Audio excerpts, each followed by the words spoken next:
ही आपली पपईपासून चेरी तयार झालेली आहे, कलरफुल आणि खट्टी मिठी। तर नक्की ट्राय करा। असेच नवीन व्हिडिओ पाहण्यासाठी चॅनलला सबस्क्राइब करा। खूप सुंदर असे कलर तयार झालेले आहेत। नमस्कार, शौर्य शाश्वत चॅनलमध्ये आपलं स्वागत आहे। मी आज बनवणार आहे पपईपासून कलरफुल चेरी। ही घरगुती पद्धतीने बनवायची आहे आपल्याला।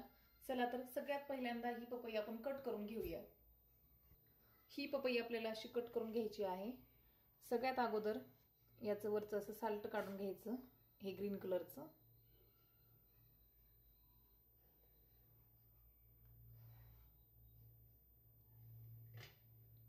आणि ही अशी कच्ची पपई घ्यायची।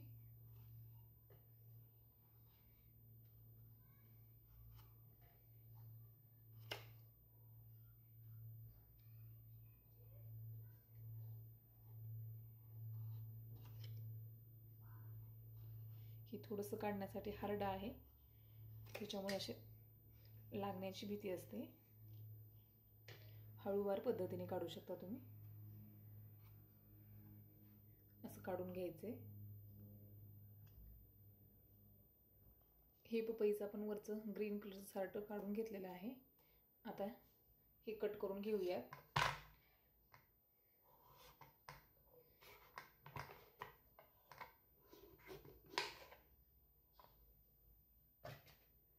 कट करून घ्यायचं।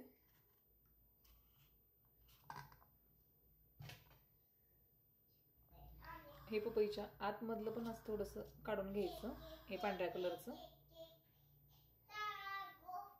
हे ठेवायचं नाही।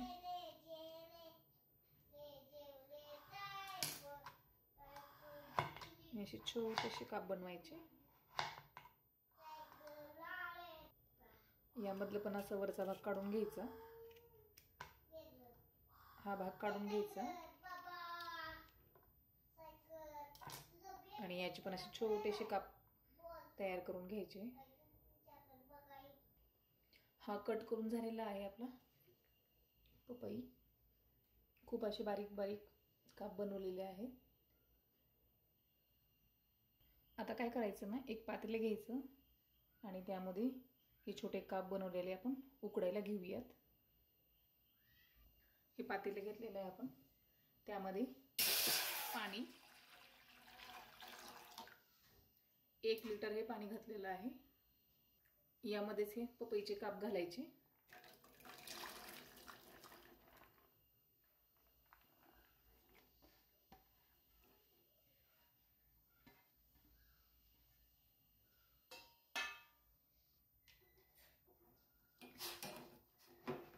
याला मिक्स करून घेऊयात छान।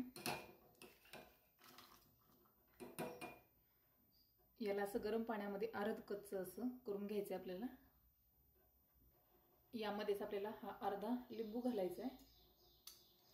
या लिंबूमुळे काय होईल ना, की आपली चेरी ही खट्टी असे मिठी होईल, खट्टी मिठी फ्लेवरमध्ये।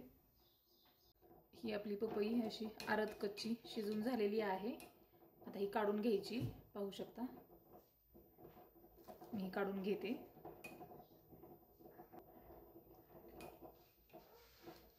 गाळणीमध्ये आपण काढून घेऊया।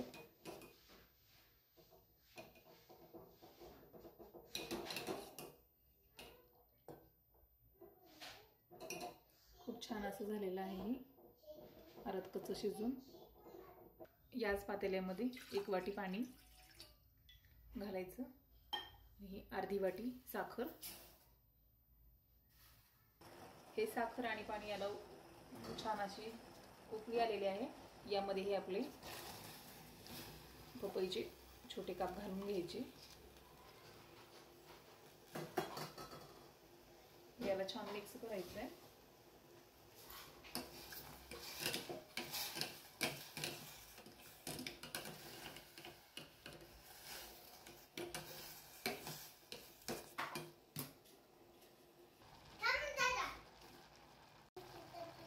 ही आपली छान शिजलेली चेरी आता आपण काढून घेऊयात आणि याला 3 कलरमध्ये मिक्स करायचं आहे आपल्याला।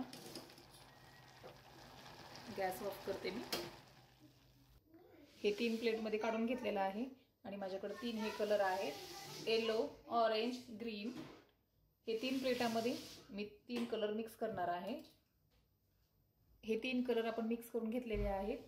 हा आहे ऑरेंज. हा छान ऑरेंज असा मिक्स करून घ्यायचा. हा ग्रीन कलर आपल्याला मिक्स करून घ्यायचा आहे.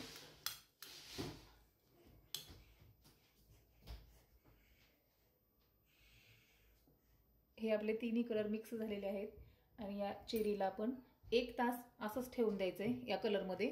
1 तास झाल्याच्या नंतर हे तुम्ही उन्हाला सुकवू शकतात किंवा फॅनच्या हवेला पण याला छान सुकवून घ्या आणि नंतर आपली ड्राय चेरी तयार होते. नक्की ट्राय करून बघा.